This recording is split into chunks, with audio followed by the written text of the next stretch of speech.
Yo, what's going on, everybody? Welcome back to the Sniz Fantasy Football channel. Today we're going to be talking about our 2020 Redraft PPR tight ends. Before we get started, we're going to go ahead and say Jack McClain is not here today, but that's okay. We miss you. We miss you, Jack. So let's go ahead and get started. Number one, I think we can all agree here, Travis Kelce. Best volume of all tight ends last year with 136 targets. He's had 4 straight 1,000-yard seasons. I mean, it's undeniable. Playing with Patrick Mahomes in that offense, Andy Reid's definitely going to look to get him the ball. Yeah, it's a lock with him. Honestly, all I have to say is Patrick Mahomes in that offense. I mean, there's not much else you can say. Yeah, he's got multiple weapons there, but all they do is throw the ball. I mean, let's be honest, and he's going to get it to Travis. So. Yeah, I agree. Travis Kelce is easily Mahomes' favorite target, and he had 97 receptions on 136 targets, which leads to a 71% pass catch rate. And the man had 1,229 yards, averaging 12.7 yards per reception, 5 TDs, which was down from his previous years. In 2018, he had 10, and in 2017, he had 8. I would see Travis Kelce to improve this year and have more touchdown receptions, but I think Jack would all agree with all of us here. Yeah, Jack would agree. Even though he's not here, he's here in spirit, and he would probably have Travis Kelce number one, too. I mean, going off what you said, I mean, the 97 receptions, that's awesome. I mean, his touchdown dependency, he doesn't rely on those touchdowns. I mean, 5 touchdowns and still putting up tight end 1 numbers. I believe he will improve on that. So, yeah, he'll be tight end 1 again. Yeah, no doubt. Sure. 5 touchdowns, but he's had almost 1,300 yards. Yeah. Mm-hmm. Well, going on to number 2, I think we can all agree here as well. George Kittle. Yeah. He's the younger version of Kelce. He's tight end 4 last year despite injury. He's 206 PPR points. He had a 1,000-yard season. He's Jimmy G's favorite target. Mm-hmm. And with the news today of Deebo Samuel getting hurt, I mean, you can see his uptick in volume coming. Yeah, it's only going to go up. And, I mean, honestly, I think he could have a shot depending on how Garoppolo throws to overtake the tight end 1 spot from Travis. But, yeah, the 5 touchdowns, 1,053 yards. I mean, there's not much more you can say about him. Man's a beast. With Deebo Samuel being out, that's only going to help him get more targets and more shares of the ball. Yeah, I agree. George Kittle was easily number 2. He only played 14 games, which is down from his past 2 years. But I think this year he's gonna probably remain healthy. He's gonna get stronger in the offseason. At 85 receptions for 1,153 yards, or 1,053 yards, averaging 12.4 yards per reception, and I mean had 5 touchdowns. And I mean the dude he's gonna blow up this year. Had 107 targets, pass rate of 80%. And what do you got for number 3, Wood?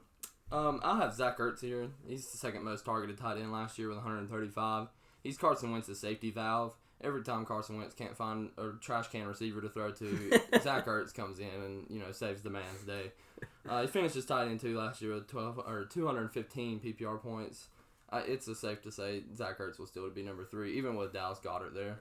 Yeah, I got Zach Ertz as 3 as well. My only concern with him is always Carson Wentz just cannot stay healthy, and that's not really a concern with Ertz, as more as getting the ball to him, which is a concern, But like you said, he's 6 touchdowns, 916 yards. Man puts up points, second most in targets. You said, I mean, man's a baller. I mean, we all know he's getting a little up there, but he's definitely not old. He's not over the hump yet. So yeah, I agree. I got Zach Ertz at number 3.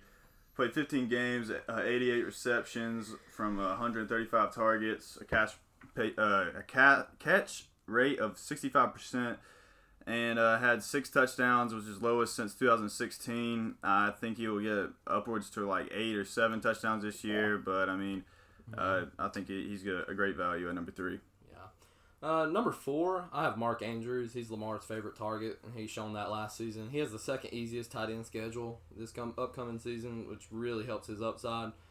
Finishing in 2019 as tight end 3 with 207 PPR points, so that's awesome. I mean, I really like him next year. Yeah, I like Mark Andrews, but at number 4, I've got Darren Waller, and he put up 3 touchdowns and 1,146 yards last year. That being said, 3 touchdowns is real low. That's definitely. I think he can shoot for 5 to 7 this coming year. My only concern with him is his health. I mean, last year was his most games played in a season. He's been in the league, I think, 4 years now, and he misses a lot of games. So I mean, something to be wary about.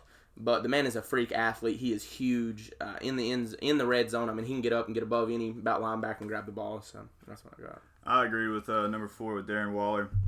like you said, he is injury prone, but I see improvement with this last year with the 16 games played, and he also set all career highs across the board. With I think the touchdowns was his lowest, which tied his career high. Yeah. But receiving yards, he had 1,145 receptions. He had 90 on 117 targets with a catch rate of 77%. I only see room for improvement in that Las Vegas Raiders As long offense. as he can stay healthy, man. That's the biggest worry with him. Yeah, see, I have Darren Waller at number 5, actually, and that's pretty much due to I have Andrews and Waller neck and neck in my rankings, but what really puts Andrew above Waller's for me is the schedule. And Waller has the 3rd hardest tight end schedule this year.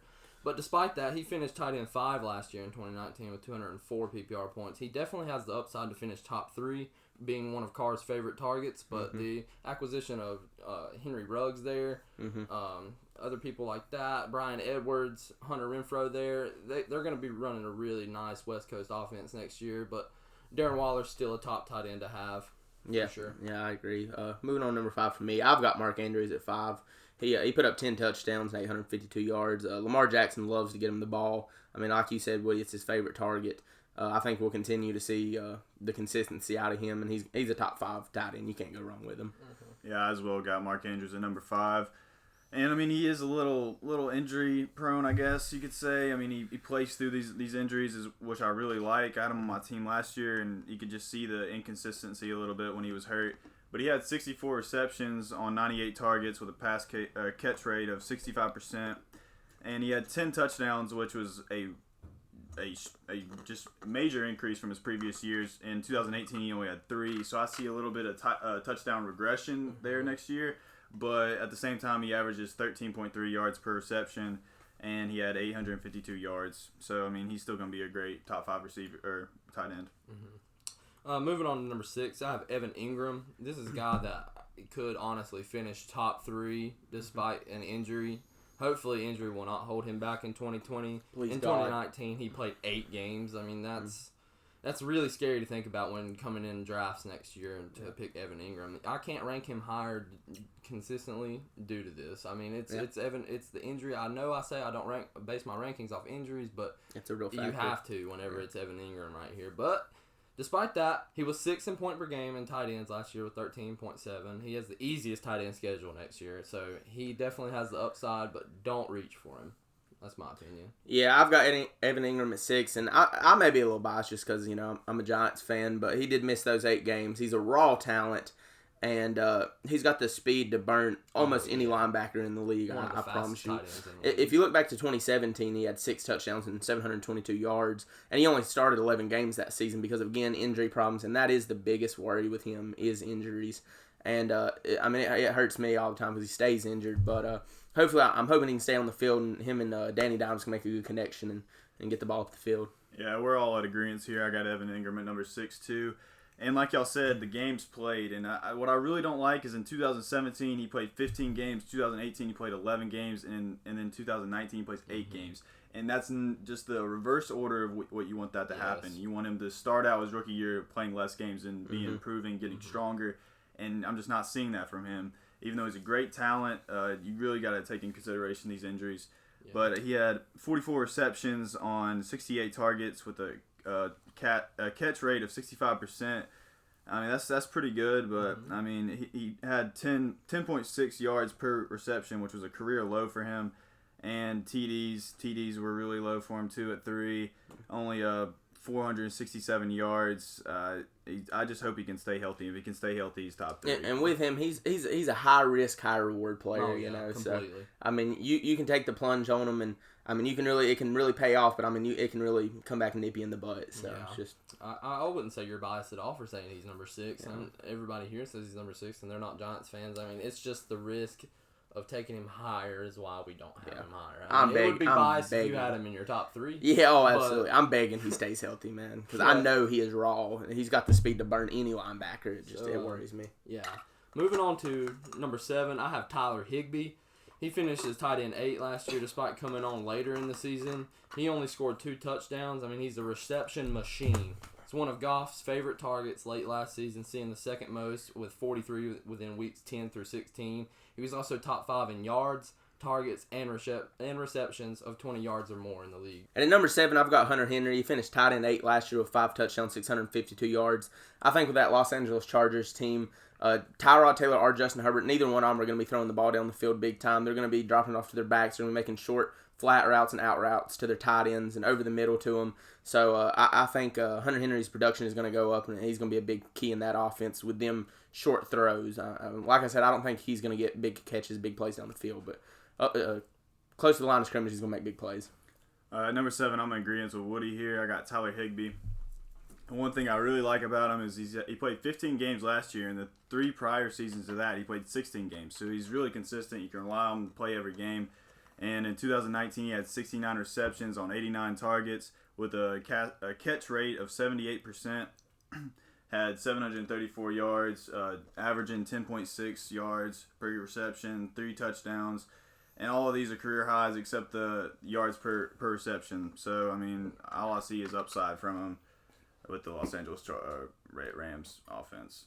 Moving on to number 8, I have Hunter Henry finishing his tight end 8 last year despite missing 4 games, and he was 8th in PPR points per game with 12.3. I think the loss of Phillip Rivers is going to hurt his upside a little bit, but he still has one of the safer floors among tight ends in the whole league. I'm in agreement with Austin. He'll still get volume from Tyrod Taylor and Justin Herbert on these short routes across the middle. Mm-hmm. So what do you have, Austin? Yeah, number 8, I've got a bit of a surprise here probably for y'all. I've got Hayden Hurst. He's taken over Austin Hooper's job, where we saw very high levels of usage and production last year, and I think he's going to step into that role and become a big key player for that team. And Matt Ryan likes to get his tight ends the ball. If it's not Julio, I think it'll be him, and I know there's Calvin Ridley there too, but I think he's going to have a big production and usage in that team. I like Hayden Hurst, but I don't know if he's always going to fit in with that new offense. Well, I'll see next year. Might have a different change of top 10, but at number 8, I got Hunter Henry. And he only played 12 games, which is, again, regression from his previous 2 years. He played 14 games in 2017 and 15 games in 2016. So, I mean, it's not what you want to see, but he's still a solid target at tight end. 55 receptions for 652 yards, 11.9 yards per reception with 5 touchdowns compared to his 8 touchdowns in 2016. I think you might see a little bit more than 5 touchdowns in 2020, but not more. Maybe like 6, max 7.